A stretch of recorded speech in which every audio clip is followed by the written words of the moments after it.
Oh, it is noon. So glad you're all here. And I'm hoping that we'll get, we have one person that can't hear me. So I've been messaging them. And is that working? Barbara, it looks like your head's shaking. So yes, it worked. Oh, good. Okay. So if nothing else happened today, I did help someone fix their audio. You're welcome. Um, let's close in prayer, but let's open in prayer and then we'll get into this time of looking at, I said officer training, but I think we should really call it ordered ministry. Persons in ordered ministry training, I think is the Book of Order way to put it. So we'll talk more about that in a moment. But Mhm. let's pray. God, we thank you for the church, for the gift of a community that is centered in your reality in Christ, empowered by the Holy Spirit. And we thank you for the gifts you've given the church, the people who are the church, for those who are here who serve in ordered ministry as ministers and deacons and elders. Be with us during this time as we have a conversation and try to understand ways we can continue to be your people in ways that enrich the world and bring it closer to what you intend us to be as your creation. In Christ's name, amen. Amen. Now, I have a phone call right now. I think it's from someone that wants to be on this meeting. Oh, I don't know. Okay, well, um, lots of communication coming in. And I think as we start, I just want to introduce myself. I'm Paul Bells Templeman, the stated clerk on the Presbytery staff. And I'm being helped by our former moderator of the Presbytery. What else do I want to say? Chair of the communication and technology team, and really good friend to me, a colleague to me, helping me understand how the work that we do as a presbytery can really benefit our congregations and folks. And that's Eileen Sheeler from John Knox. And thank you, Eileen, for agreeing to help me with this presentation. Uh, just curious, how many of you, I mean, just kind of, I guess, raise a physical hand. How many of you are um, deacons? Okay, I got at least a couple of deacons. I think there's at least another one that I'm aware of that doesn't have a picture on the screen. How many are elders? Ruling elders, I guess we'll use the word. How many, okay, hands down, how many are presbyters or ministers of the word and sacrament? Or what's the other word? Teaching Pastor. and pastors. Yes, we got a lot of titles for these folks. All right, great. Well, just really quickly, when we were talking about officer training, um, or training people in ordered ministry. I was calling it officer training. I'm not sure that's the right term technically. I was trying to think of something that went beyond elder training. And in fact, I just noticed on the slideshow I'm going to show you, it says creating ruling elder training. The Book of Order actually says we are to train, and the session is responsible for training all people in ordered ministry, which is in the congregation, which would be deacons and elders. So sometimes I'm going to use the word officer, which I think is not the most correct way, but do know if I'm saying officer, I'm referring to deacons and elders. Do know that if I say people in ordered ministry, I'm talking about deacons and elders. And if I say deacons and elders, I mean deacons and elders. So I'm going to share my slides so you can see the plan. And let's see if I remember how to do this. Okay, boom. Okay. So I think you can see my slide that says creating ruling elder training. And so we borrowed these slides. And I did not think to edit this one to say creating training for elders and deacons. And I've tried to intentionally use this as a template, but include deacons. There might be times when you feel like it's missing, and feel free to point that out. Oops, let me see if I can get my slide there. Okay. So this is a busy slide. So let's look at the top, the plan for the collaborative conversation. If you have questions that come up as we're presenting, if you want to use the chat feature to raise questions, it's on the bottom toolbar.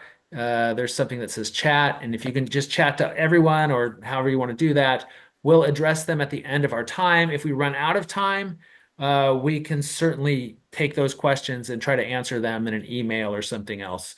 I do want to make sure your questions get answered. And there may be time for questions as well. And there will be at some point in terms of, unmuting and speaking, asking a question or making a comment. I guess you could use the chat feature also to make comments. So question is maybe too narrow. Use it for something that may enrich our time together. Thank you. Where is chat? Down here somewhere. All right. Did you find it? That is the first part of elder and deacon training, is finding chat on Zoom. Here's everybody. All right. So everybody, that works just great. So our agenda is to go over the basics of creating training. We're going to hear from Pastor Ken Hood, who's at Nestucca Valley Presbyterian Church in Pacific City, Oregon. He couldn't make it right at noon, so that's why I'm starting. And then we'll do some collaborative sharing of ideas and perhaps even discussing challenges related to officer training, and then finally addressing questions from chat and so on. I don't know if you see the messages that come on the screen I'm sharing. I don't think so, but if you do, that's a feature of Zoom. So why are we doing this training? Well, briefly, the Book of Order gives us our charge to do this. And I want to say highlighted. Well, I used, there's a white text, but I made some of the text black with underlining things I think might be important. So when persons have been elected to the ordered ministry of ruling elder or deacon, so that's again why I'll also talk to persons in ordered ministry or ruling elder and deacon, it says the session shall provide a period of study and preparation, after which the session shall examine them as to their personal faith, knowledge of the doctrine, government, and discipline contained in the Constitution of the Church, and the duties of the ministry. And then I noticed this last night. The session shall also confer with them as to their willingness to undertake the ministry appropriate to their order. Who's going to ask people if they really want to do this when we finally got them to sign up? We don't want to give them an out too soon, do we? But I guess that's what the Book of Order says we are to do. Use that at your own discretion. Maybe that's your, soft voice sort of thing. We never really heard that. Oh, we said it. It was in italics. All right. So couple things here, just briefly. It's not the responsibility of the moderator of the session or the pastor to provide the training. It's actually the session's responsibility to provide the study and preparation. And I hope you don't hear that as if you're on session, well, here's your job, go do it. Certainly, I believe that we are to be collaborative, and the presbytery has a role in supporting our sessions. All right. The areas to examine the folks coming on to session. And examine has been a word that's been a little challenging. People are like, is it really a test? What's going on? I wonder if examination can be reframed in other ways, where we are examining one another or we're learning more about one another. I think maybe the elders already on session are part of that examination, and people can ask the new folks, the new candidates could ask them the questions as well. It's interesting that it says they'll examine them as to their personal faith. And then they went to doctrine, government, and discipline contained in the Constitution.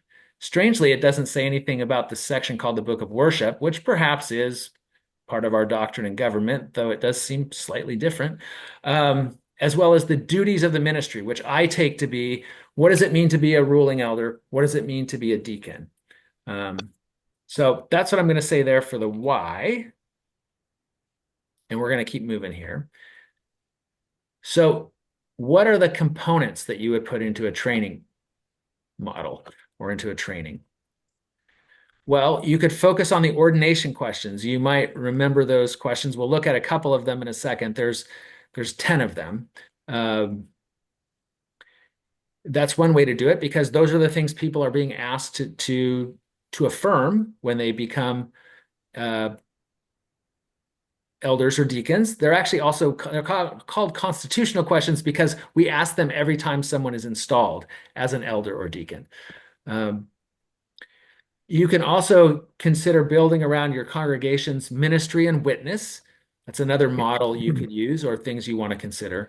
And finally, examine the responsibilities listed in the Book of Order. All right. So Sorry about this. There are roughly Come 10 on. foundation questions. Lost him. Uh-oh. So the first question is, do you trust in Jesus Christ, your Savior? You're acknowledging him, Lord of all and head of the church, and through him believe in one God, Father, Son, and Holy Spirit. There's a bunch of other questions under that.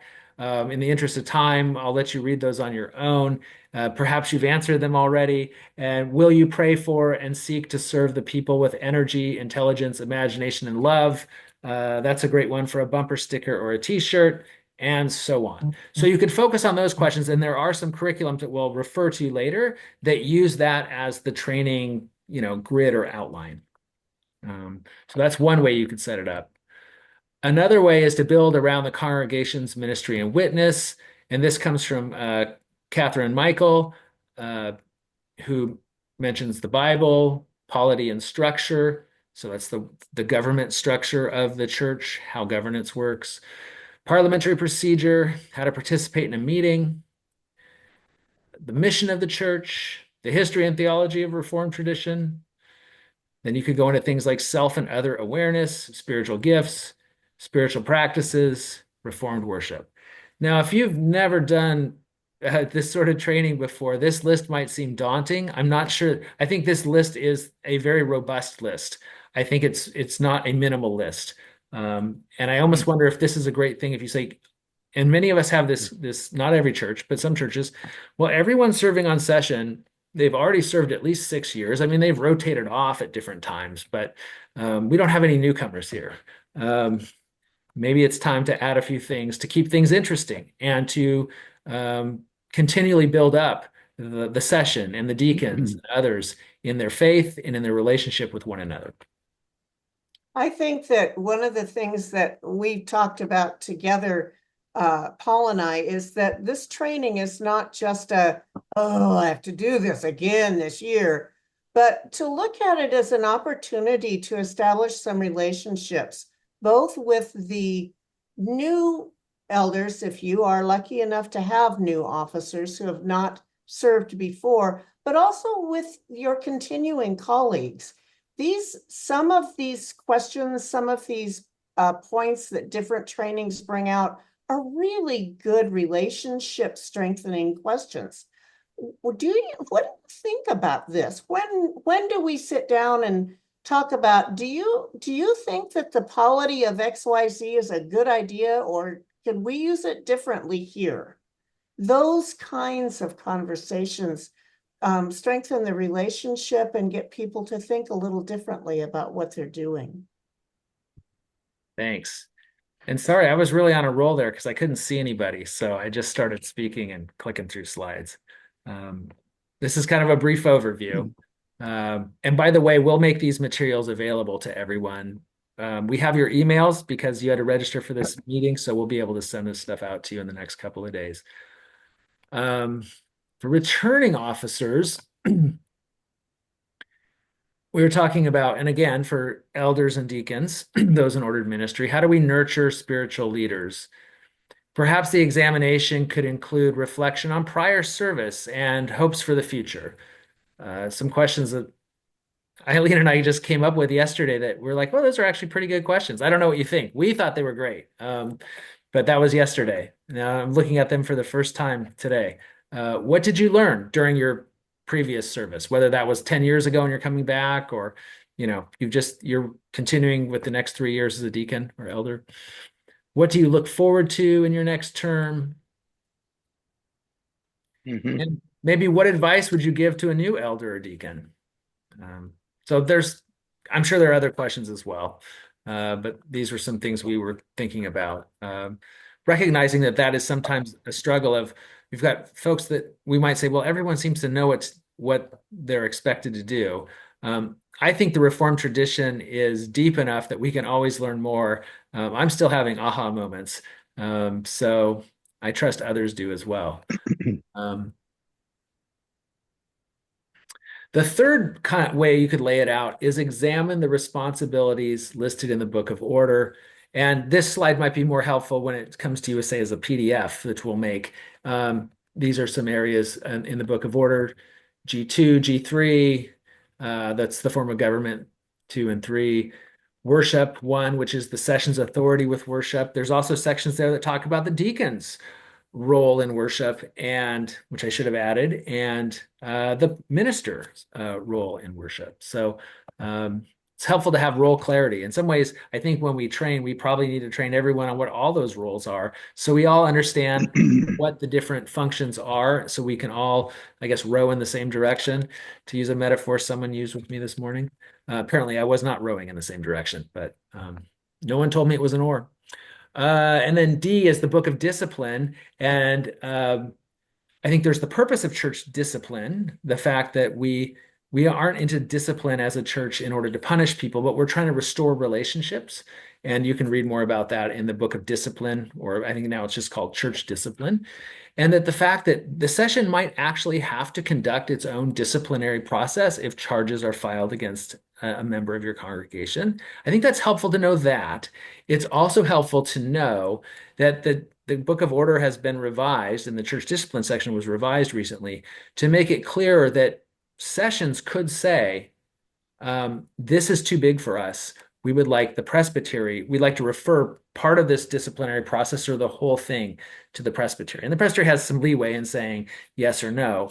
But I think in the church, we realize that sometimes, especially in smaller congregations, everyone knows everyone, which sort of disqualifies people from being impartial, investigators, judge, and jury. And so sometimes that's why the presbytery can be there. I don't think there's a lot that needs to be said about the disciplinary process, except to know that it's there and to know a little bit about why it's there. And then the fact that it can be done by the session, but the session doesn't have to go it alone. There are resources. I said more about that than I said on the book of worship. So correct me later. And let's see, I'm having a hard time here. So I thought if you know what you're trying to do, then how is you would determine the approach. Well, you could have self-study, and you could just say to folks, I want you to read the Book of Order cover to cover and the Book of Confessions almost cover to cover. I wouldn't worry about the indexes. That'll save you a couple hundred pages, but you still have 300 pages to read there. That'd be one way to make sure you have people that are willing to serve as your elders and deacons, not. But there are self-study methods that could, hone that down and crystallize that. There could be mentoring. There could be a one-time event, an officer or elder and deacon retreat where part of that was training. And there could be training embedded in meetings, sort of a continuing training. And does that happen before or after the examination? I mean, I think it often would happen after the examination. So I guess part of me is like, is there things you would give people before they started and then realize we're all going to learn this together. We're going to review it, refresh our minds, those who've learned it before. And for new folks, they're going to understand why we're doing what we're doing. There are continuing education opportunities like collaborative conversations. And if you are here, by the way, because you were hoping to get training as an elder or deacon, and you might be disappointed, but I hope you'll find something here that you can take away. I guess you can always hit the exit button as well. And also wanted to keep in mind that we want to keep it relational. One of the constitutional questions, for lack of a better term, the questions that are in the Constitution is why it's called that are asked of people when they're being ordained or installed is, will you be a friend among your colleagues in ministry? So how do we, in that very process of training and examination, create collegiality and friendship? Can those constitutional questions foster relational conversations? Or I guess I made it a declarative statement. And how do we help people understand the questions and be comfortable with the answers they have to give to those? And finally, this was a question that came up. What about people getting trained every year for the same darn jobs? Doesn't this get old after a while? I mean, are there ways we can keep it fresh? Eileen, once again, I promised that I was going to ask you multiple times to interject. And I was getting ready. Okay. I think that I've done this a couple of different ways with our session. And I think one thing that we also need to keep in mind is our audience. Do we have 3 people coming on who have done this for 20 years and are not going to really take kindly to being told they need to be trained? Or do we have, as I did in one class, a returning, actually a newly returning, if you will, Methodist, Lutheran, Presbyterian, and I grew up in a Presbyterian church, I think, person. And so you need to look at where they're coming from, what they need to understand, what they want to understand, and how's the best way to put it out there. One of them really liked the self-study concept. Another of them said, can you just tell me what I need to read and I'll do it, but I'd really rather talk about it.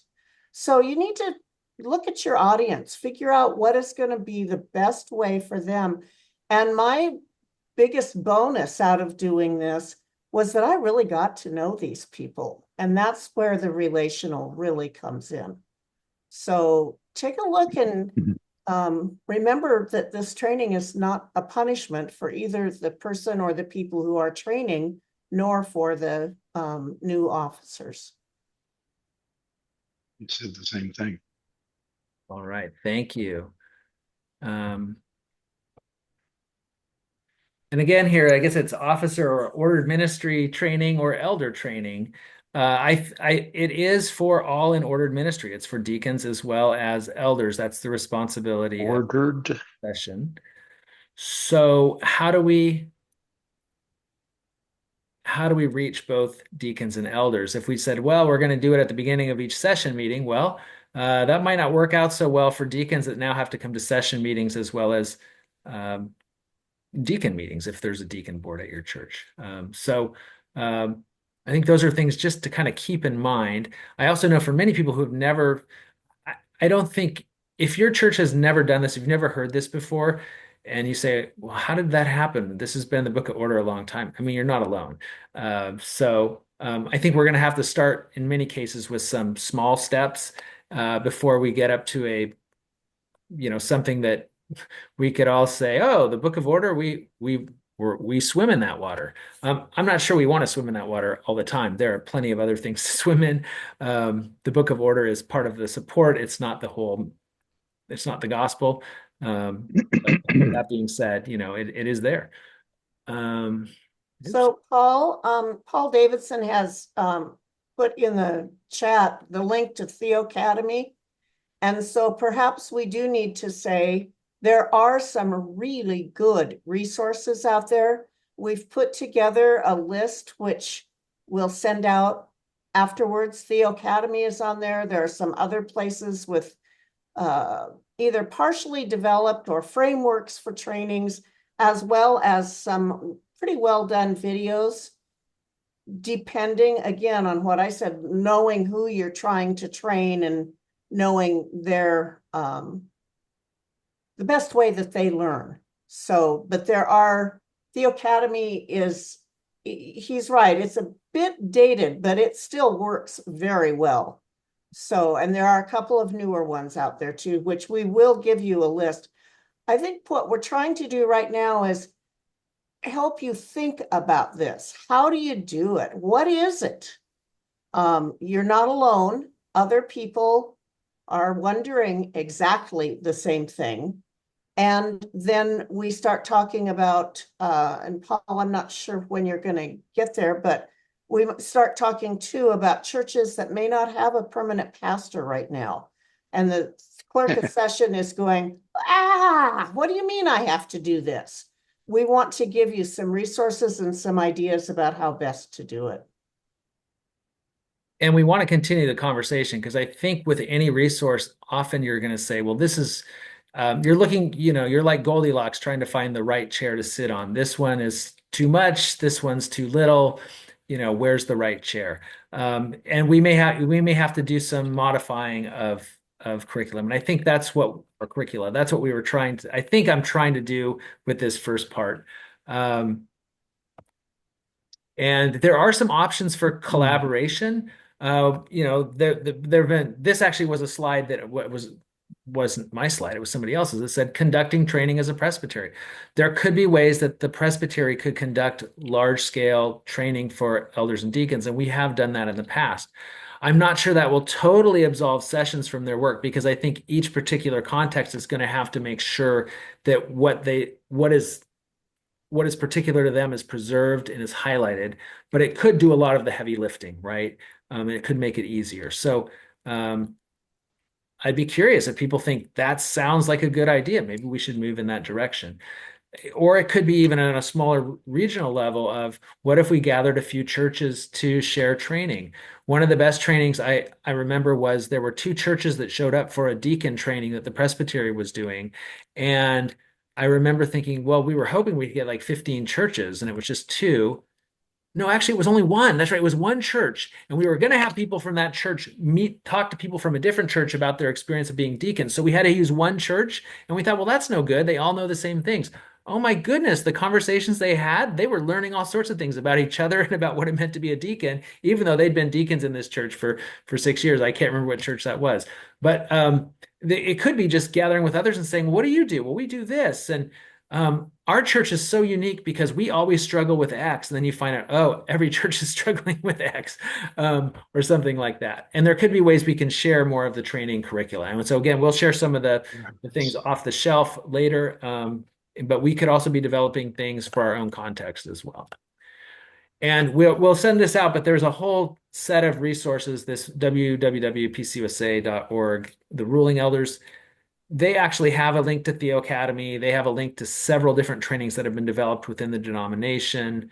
And so that is kind of a one-stop spot. There are probably other resources as well that I'm aware of, but I think that's probably enough as you're doing that work. And then we need to figure out perhaps ways where people say, okay, you've given me this list, but I don't know where to go with that. And then, we're talking about, can we find some at-large ministers or others or retired ministers who perhaps will be eager to come alongside and do some of that mentoring and helping to tailor programs to the church. All right, I'm going to stop my share, which is such a relief to see all of your faces. And I know Ken's here, and Ken Hood and Ken's been a longtime colleague, perhaps one of the first people I met in this presbytery that wasn't on the presbytery staff. I've learned a lot from him over the years, and I'm excited about what he has to share. And then when he's done sharing, then we'll have time. We'll open that up for more conversation about what I said. And you'll say, I don't even really remember what you said, was really kind of confusing. What was this or that? And then perhaps what Ken is talking about, which I'm not sure, Ken, exactly what your program involves. I can't remember because I remember I've always been excited about it. So, and yes, we may need to contract. I saw that in caps, so that came across. Thanks, Nancy. But Ken, I'm going to turn it over to you. Do you need to share screen, or are you just going to talk? Or Yeah, no, if you can let me share a screen, that'd be handy. okay. Apologies, I should have done that earlier. Oh, you're all good.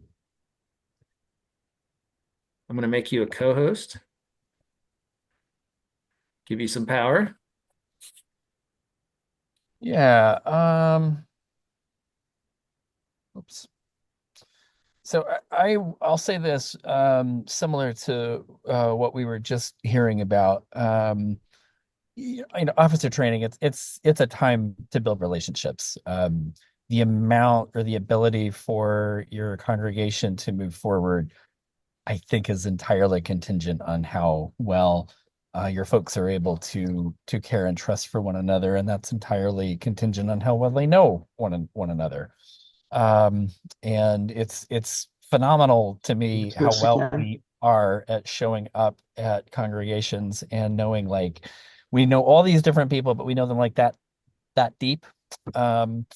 And I don't know what it is about Presbyterians, white culture, I don't know, but we don't like to talk about religion, sex, or politics. And oddly, in the church, we don't really talk about theology and our faith tradition and our beliefs.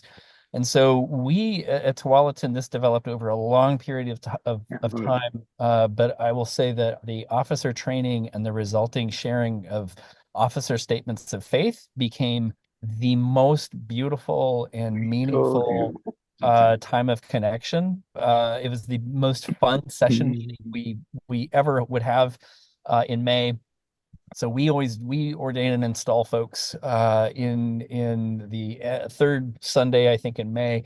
So we had a series of 4 meetings that we required our officers, whether they'd served or not, to come. And I'm happy to share with you, all of the resources we used.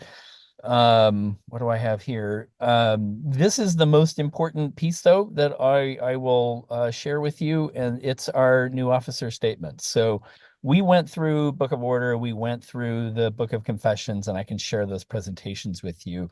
But the most crucial thing we did is we shared statements of faith. So I would meet with them and we'd take a pretty solid day, like a Saturday, but we would talk about, what does faith look for you? We'd looked at the roots of faith. Faith isn't a sense of certainty, but it's stepping into a dark room, trusting the floor will hold you.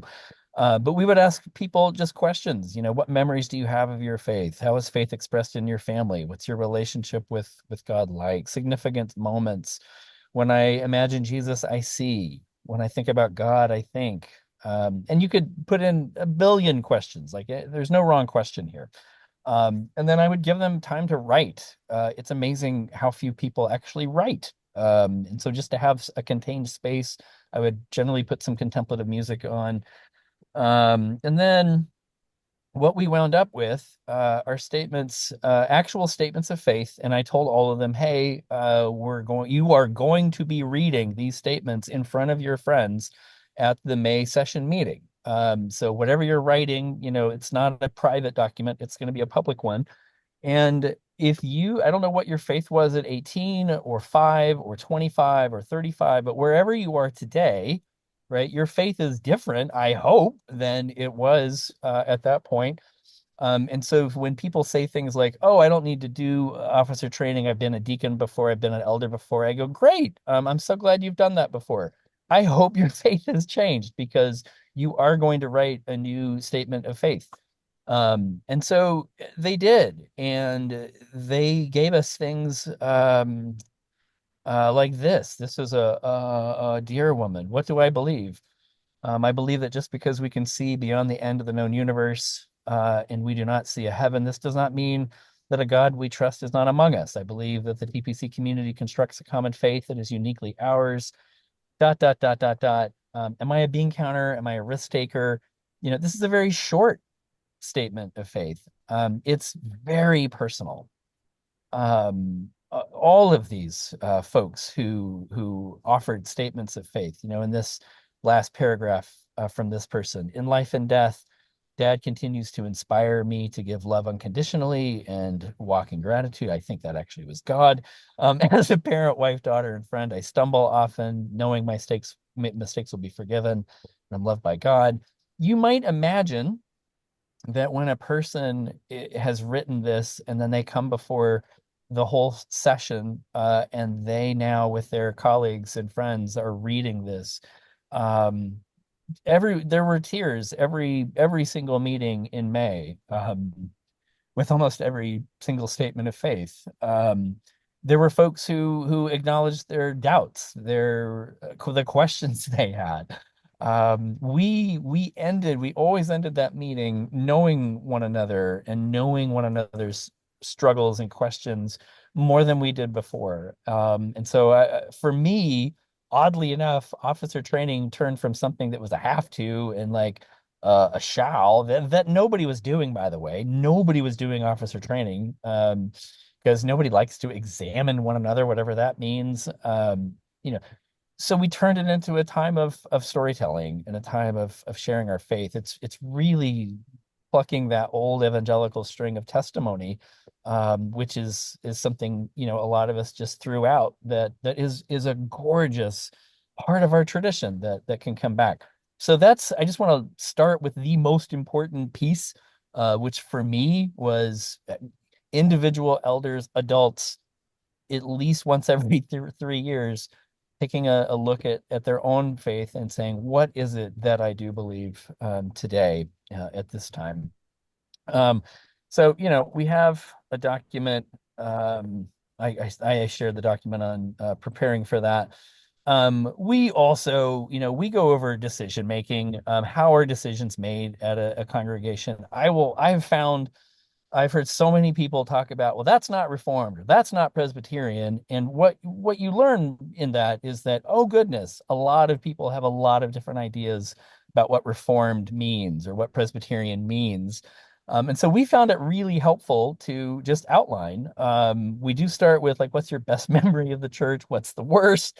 But the session, who's the session? What are they able to do? What do folks need to bring to session? That's an important thing. What should an elder put? What might they put? So, if someone's having a challenge with somebody, we try to look at our session as not only a place where you're having to argue for support, but it's a place where these are your friends and you can ask for help with challenges. So we have that. What does the pastor do? What are their main roles? Moderator, worship leader, and what a shepherd, working with deacons. That's very peculiar, I'll say, also to each church. I've never seen deacons be the same at every single, church. So hold all of these things gently, knowing your culture is going to be unique. How to work with the office. The most important people in a church context are almost always the office. The admin knows more than anyone else almost all the time of what's happening at a church. So talk about how to work with them, how to make requests for money, how to put these in so that people have plenty of time and we're not running into challenges in that regard. What does the congregation get to do?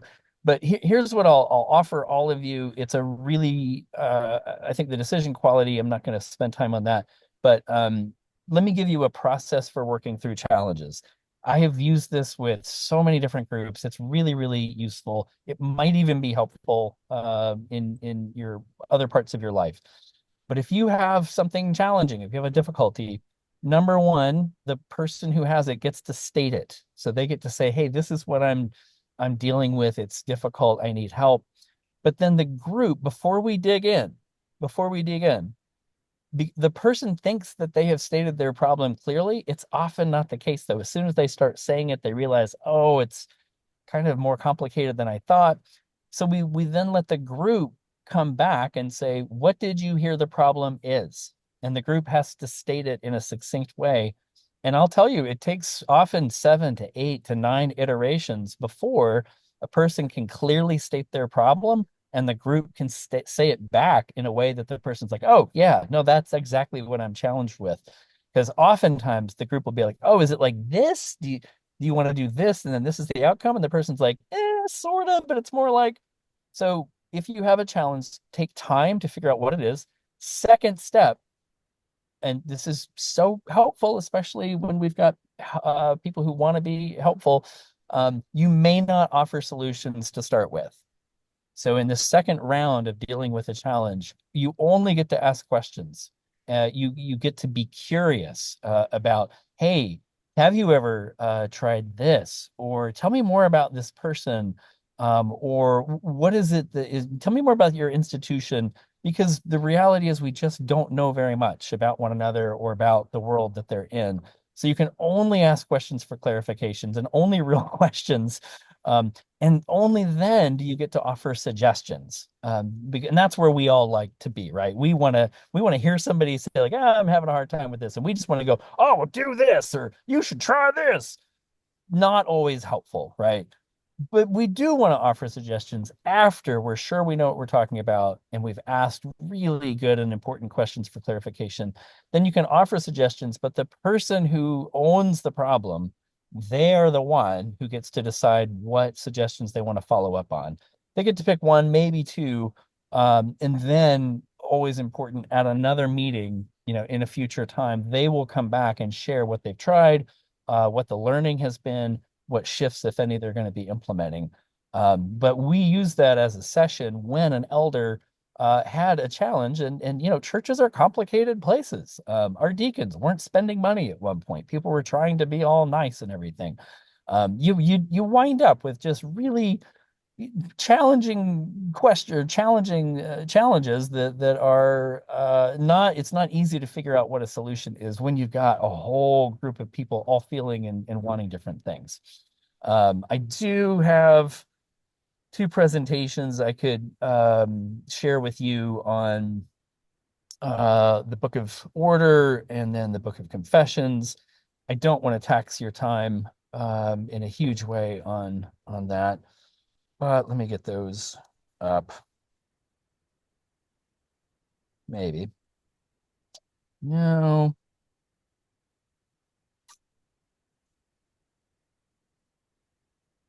What are those on? Oh, those are on PDFs. Okay, I'll give you that. These are on PDFs, so I can share them in an easier way. Oh, I'm not sure why it's not giving me options to share. So my apologies. I'm not going to share those with you. I will just pause and stop my conversation with you and just again reiterate officer training is a beautiful time, as we heard earlier, not so much for information exchange, certainly not for examining in a harsh, judgmental way the views of our friends, but it is a beautiful way to say, gosh, we are all we're not sure what we're doing here. We're not sure that we know enough. We know we feel lost most of the time, but how can we come together in faith and find our way together as beloved in Christ? So let me stop with that and see if folks have any questions. Thank you, Ken. And yes, this is a time for questions or comments that if any of you have, maybe raise a hand, maybe just unmute at this point. We'll see if that works until we get some conflict.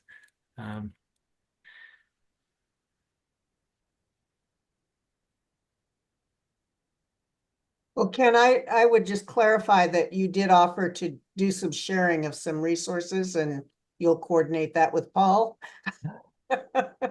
I can't, for some reason, No, I mean, after, normally when I hit the screen share, it gives me an option of what to share, whereas this is just jumping right into things, which is less helpful for me at the moment. But and I mean afterwards, because oh, our plan is to send out some resources afterwards yeah. and start, I hope, to assemble a place where people can go for resources eventually, not tomorrow or the next day, but that would be a longer term goal. Yeah, so these are our resources. I just did this at Nestucca Valley with folks. Book of Confessions, just teeing up what a confession is. I will say this: we a screen people have found helpful is faith can be like a bird cage, right? Where we have many churches you'll see you go online, the first thing you'll see or this is what we believe, and you definitely get the feeling that if they have figured it out, 2000 years of church history and they've nailed it, the rest of us are a bit off. And faith like that is like a bird cage. We've got a clear sense of in and out, and my goodness, how convenient that the pastor seems to know what God thinks. And so if you agree with those things, then you're in. I think sometimes Presbyterians go too far the other way, right? And we say, well, we don't like that feeling, that exclusivity, so we just kind of welcome everything and everyone. Well, the Reformed tradition is a thing. My brother is a faithful Theravada Buddhist. He's not a Presbyterian. So we do have boundaries, but the boundaries here we talk about, they're more like a bird bath. So a bird bath would be completely useless if you didn't have a boundary. The living water inside couldn't be there. But this boundary with this beautiful water inside is open. Birds can come in, they can go out. And so we try to articulate our understanding of the Reformed faith in this invitational way. And we wound up finding ways at TPC to where if a person, we had some folks who said, God, I love all of this. I don't know that I can really claim Jesus as my Lord and Savior. And we said, hey, we love you and we want you to keep coming, and we'll even name and bless you. But, that's a boundary for us. And if you can't do that, that's okay, but we'll find other ways of including you. So we try hard to be honest there, and to deepen people. But, with the Book of Confessions, people loved this. You got crazy banners for all these confessions. My favorite one being, wait, let's get, there we go. The Confession of 67, right? Where the light blue skinned people became friends with the darker blue skinned people. No, these confessional banners are just super entertaining and fun. You get the all-seeing eye from Westminster. But the beautiful thing when you look at all of our confessions, like Westminster is so completely opposed to the Confession of 1967 that you wind up getting to see in real time how big and how wide the Reformed tradition is. The Book of Westminster, Scripture is inerrant, inspired. Confession of 67, it's a document written by humans, right, that are shaped by the thought forms of the time. Completely different views, and they both get to fit. There's room for all of these. So just looking at the Book of Confessions is so fun for folks. I found at the end of those meetings, people are like, more of this, because folks come to our churches and very, very few of them are like, you know what, I'm Presbyterian and I know exactly what that means. Most folks are coming to us because they like the feeling of what's happening. But then when they get to discover, oh my gosh, our grandmothers and grandfathers in the faith really have some amazing and beautiful resources to offer us. It turns something that's like a Book of Confessions. What's that? Turns a negative or a neutral into a really positive thing. And that's been kind of fun. So happy to share those along. Ken, how long do you like plan on training taking, and what does that look like? Do you do a retreat or do you do some No, hybrid model or well, I'll tell you this, and I'll tell, I've only served 3 churches, and I was at Tualatin for the longest, about 16, I think. And Tualatin had about 300 folks around there. And so we weren't hurting. We only had 9 elders, and 12 deacons. So I just told folks, like, we have 4 meetings. There are going to be 4 Saturdays that we need you to show up. And if you can't do that, if you don't, that's fine. But this is the commitment that we're asking. It's a serious commitment. And training is a huge part of it. Did people come for all of it? No. Folks would miss a meeting here or there. I don't care. But the ask was significant and serious and stout. Nestucca Valley, where I'm at now, I mean, I don't know, maybe 30 folks show up on a Sunday, right? Like, it's a different context. So we did what we could do. We actually used a session meeting because that's when they're all there anyway, and we just extended it for an hour, and I truncated, as much of it. But again, still asked folks to make the effort to write a statement of faith. And I tell you what, I mean, there's a woman who's 83 years old. She said, no one has ever asked me to put my faith in words before. And it was one of the most moving and beautiful experiences she said she had in her life. And they got to hear one another and be like, I didn't know that about you. I didn't know. And it's just beautiful and fun. indeed? Thank you. Thank you. Anyone else? Question, comment? Um, Anyone want to see my slides again? No, I'm kidding. Um, Anyone wish my slides were different? What would you, we've gotten some in the chat of what would you like to see next? Some resources, which I will not commit to doing soon, but it is a desire that we can help you with those. Did you expect something else when you signed up for this? Did you get what you were looking for? What else can we provide? And while you're Except, thinking about, yeah, except the answer. and while you're thinking about that, Nancy, why don't you go ahead? I am delighted with this, and it is exactly what I hoped for, which is to say that, yeah, a lot of us are sitting around here going, I have no idea how to do that. That sounds way too complicated. Forget it. I'm not even going to address it. To saying this could be, structured in a way that would work for my congregation. And when you go to saying an approach could be mentoring, it's like, tell you what, why don't you ask me what you want to know about being an elder and I'll tell you. And you'll get just that 5-minute soundbite right now. And then you got to go pick up your kids. And so this is encouraging to me and I appreciate it very much. Could I say something? Absolutely. I'm one of the two deacons, and I'm at Smith Memorial Presbyterian Church in Fairview, Oregon. And I talked to a friend of mine in Prineville who was also a deacon, and I'm kind of like the main deacon of about 7 deacons. And when I talked to Prineville, we here at Smith, we have a deacon fund, and we help the community. We have a food pantry. Many of you have probably already heard about it. And Prineville, their system is they don't have a food bank or any kind of funds, a deacon fund to help. The St. Vincent de Paul does everything for them.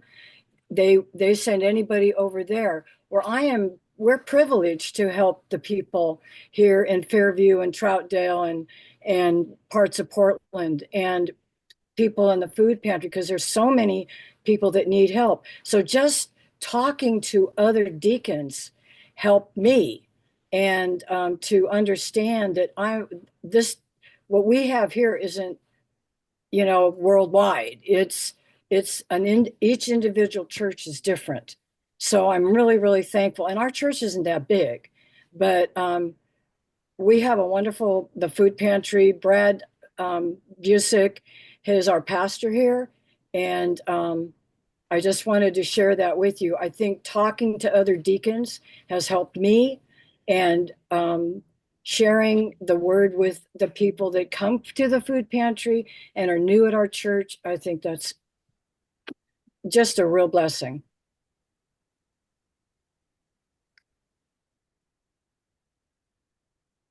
Paul and I struggled a little bit with how to be inclusive of deacons when our understanding, and you just said it too, is that each church uses deacons differently.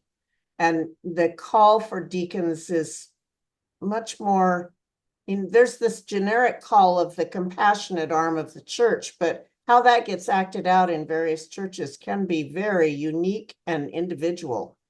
And so it is harder, I think, a little bit than with elders to hone down. And again, that's why our goal was to not only provide some information, but to give you permission to do what works for you with good resources.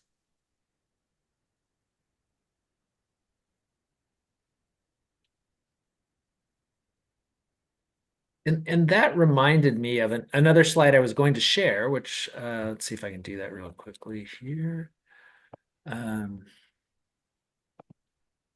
Oops, I think I scrolled down a little bit, but there was an article in the Outlook that we actually pulled off of the PCUSA page that we'll send you.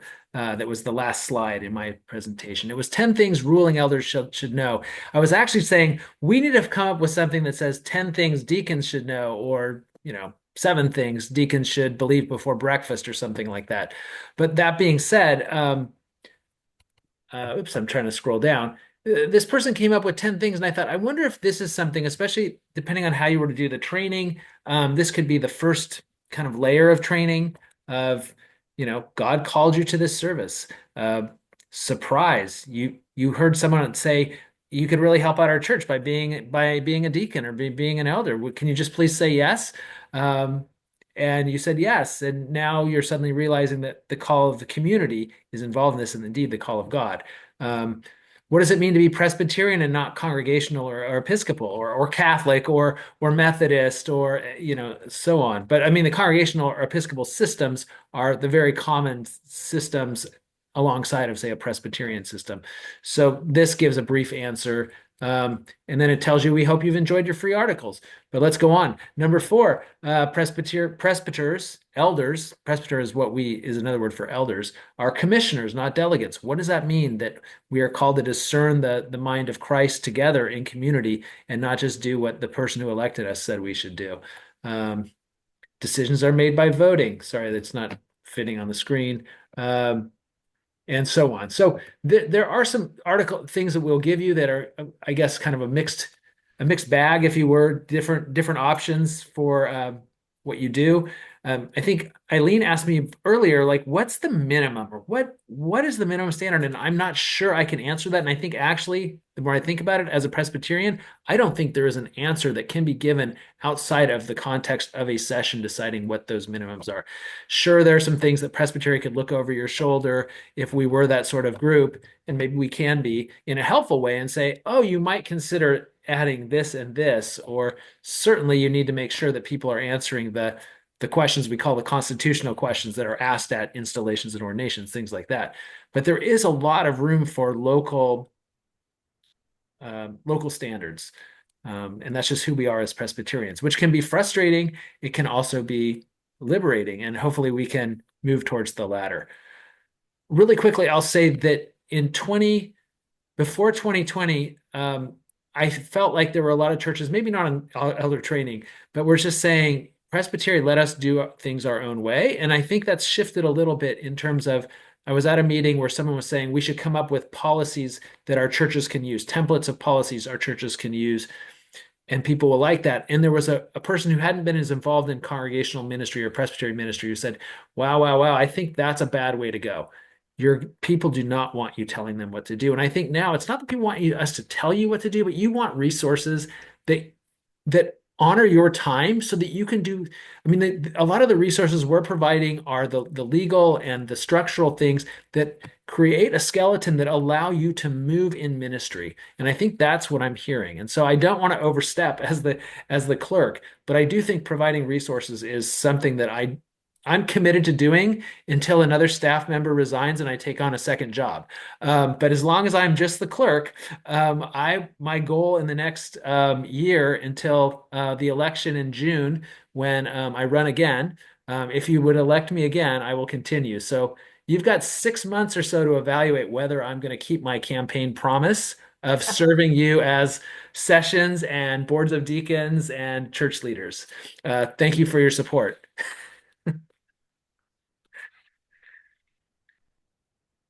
Anything else?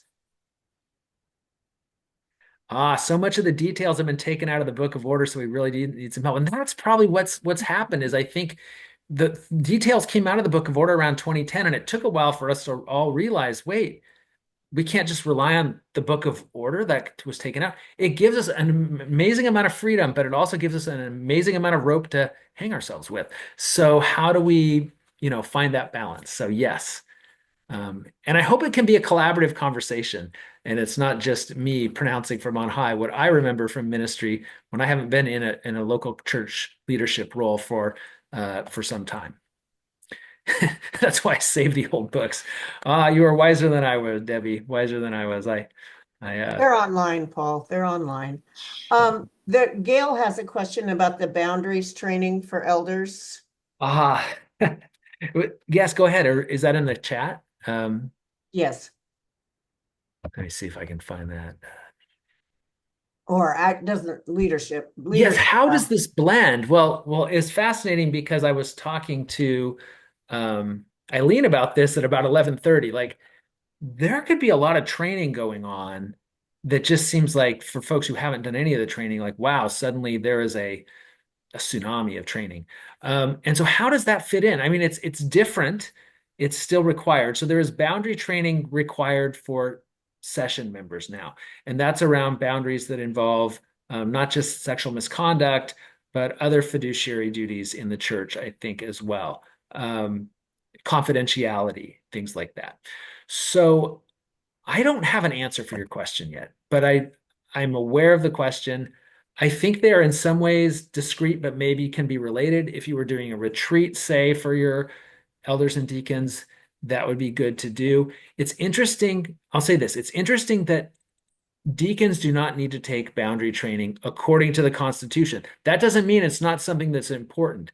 Your Sunday school teachers don't need to do child sexual abuse prevention training according to the Constitution. That doesn't mean you shouldn't be doing that if you have children's folks working with children. Deacons and elders are both mandated reporters according to the Book of Order. So even if for civil authorities as well as church authority, I don't think we've been telling our deacons that in some places. And I can see that could come back to bite somebody if, even though the state of Oregon says clergy are the reporters, some attorney on the other side pulls out a Book of Order, I don't know that, and says, look what it says right here. What were you doing? I'm not sure I'd want to, I'd want to make sure everyone was aware of these things. So again, there is this need for training. And even though the boundary training question doesn't relate to deacons directly, in a way it surfaced for me again, like I still need to be trained because I'm not been cognizant of the ways we need to equip our churches to serve their communities and do that safely. Did I answer the question or did I just go off on my own tangent? Yes, they said. Okay.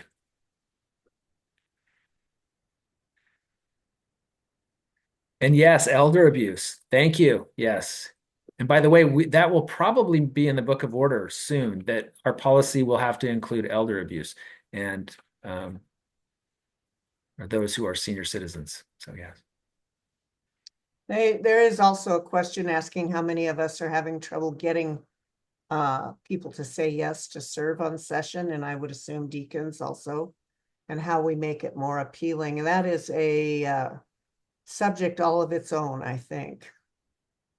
I think so, but I'm just curious how many folks here struggle to have a full slate of church elders and deacons. Not seeing any hands, but then I opened my eyes and I saw a lot of hands. Yes. So there are places, and I see a couple of hands like, some years. So yes, that I think is a larger challenge that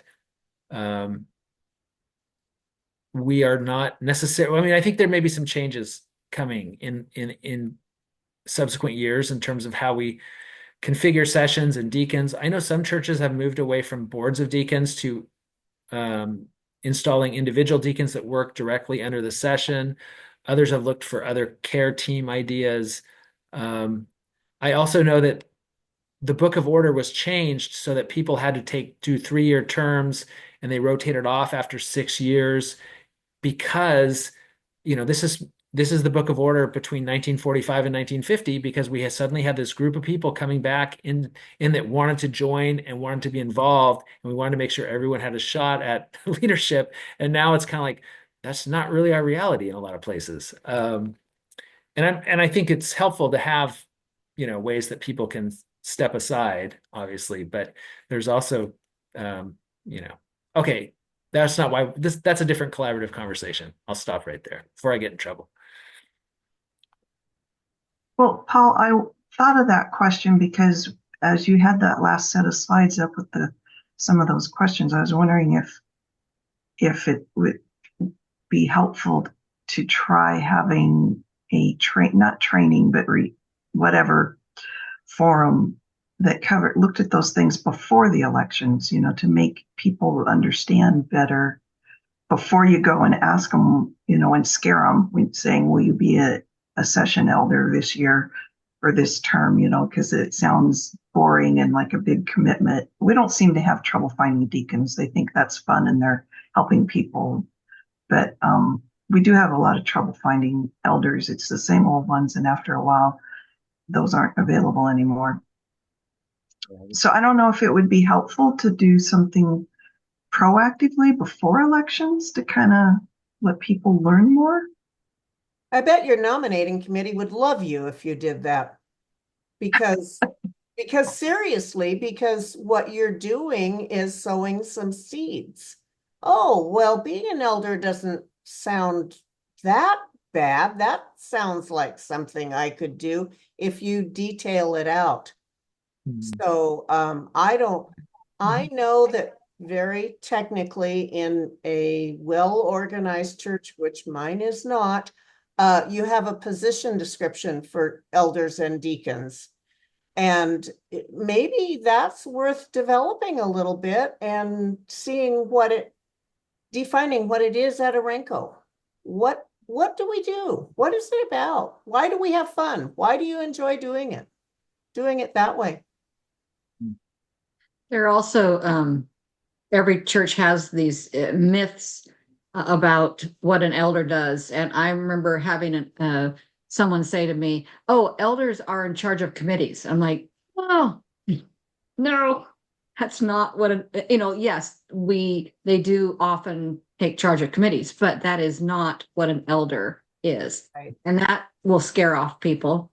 But I think also reminding your nominating committee to look for the hidden gems in your congregation, people maybe who have never been asked to be an elder and have a particular gift to share, and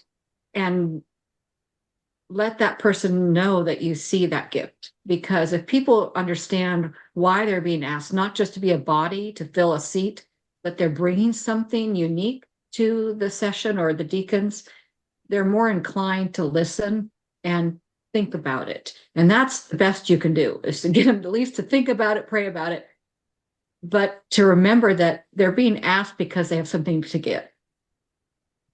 And I had a church where we had a gal who, she had such an understanding of people who were homeless, people who were getting into trouble, land up in jail and things like that. And I said, we need to get her on session, because she brings a perspective that the rest of us really don't have. And we get a lot of people who come around our building and bring these issues with them. And, she'd never been asked, and she was a wonderful elder. So think of those, work with that nominating committee ahead of time. Yeah, definitely. Nancy, you still have your hand up. Did you have something else to add, or? Yes, I thought I would offer you my strategy that I've used that recently succeeded in me recruiting another elder. And that is studied incompetence. And so when this person, this church member was saying to me, "Well, Nancy, how is this thing going to be taken care of? Like, you're on session. I'm sure that you know how these things are going to be done." And I go, I don't have the slightest idea, actually. I think it's hopeless, to tell you the truth. I don't think it's going to get done, And if it doesn't get done, and if this church just falls apart over that issue, I guess that's what's going to happen. And I honestly meant that, because I really don't have any idea how it's going to get done. And this alarmed her so deeply that she agreed to be on session and help. So I think that there is some element of not appearing too competent, to people say, "Oh my gosh, I guess I could do a better job than that. I could be on session." It's just a thought. Thank you. I love it. I still don't see that I could ever be on the session of the church I grew up in. Even today, I think if I was there, I would never be an elder. I'm not competent, because they exuded such competence and confidence, and I wonder about that, but that was a long time ago. So, what did you call it, Nancy? What was your 2-word phrase? Perhaps studied incompetence. Studied incompetence. Okay. Like not hiding your incompetence. Well, or confessing. And that goes right in with what Debbie said, acknowledging that they have something that is needed. Right. Even if it's just themselves. And I was wondering, back to Nancy Collins, your comment. I mean, there's a variety of ways we could do this sort of thing where, if you had some training that was for elders, if you opened that up to the congregation perhaps and said, "Hey, we're going to be talking about what faith means, or we're going to be talking about the Book of Confessions, or we're even going to talk about the Book of Order." Maybe we don't title the class that, but we look at some of these things in ways that if we can show them as life-giving, and as ways in which they order ministry in ways that allow us to share the Christ life with one another, I mean, that could be amazing. So I don't know if that I was kind of one way I was going with what you were saying, and just like, how do we expose folks to what that work is before we have an ask, right? Before we're asking them, like, oh, well, I was with the elders. I didn't realize they were all elders. I had no idea they were so fun, or that sort of thing, right? Like, um, I don't know. Anything else? Is there anyone who hasn't said anything that made a New Year's resolution that they're going to say something in a Zoom meeting at least once? You can unmute and say hello.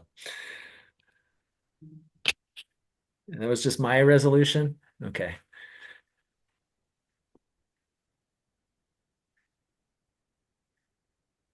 Well, I will say that thank you, Eileen, and I want to thank Ken, who's not here, and thank you all for sticking around. I will say that Eileen and we're not promising it soon, but we can get these resources out rather quickly, within the next week or so, perhaps even sooner, because they're ready to go. And we'll wait for Ken, and Ken will get us the stuff as well as PDFs, his PDFs, and send that out. So I hope this isn't the end of the conversation, but only a beginning or a continuation thereof. Now that you've seen our faces, reach out and say, hey, that made sense, but now I'm wondering, what about this or what about that? And maybe we can together, thrive. Thanks again. Thank you all for coming.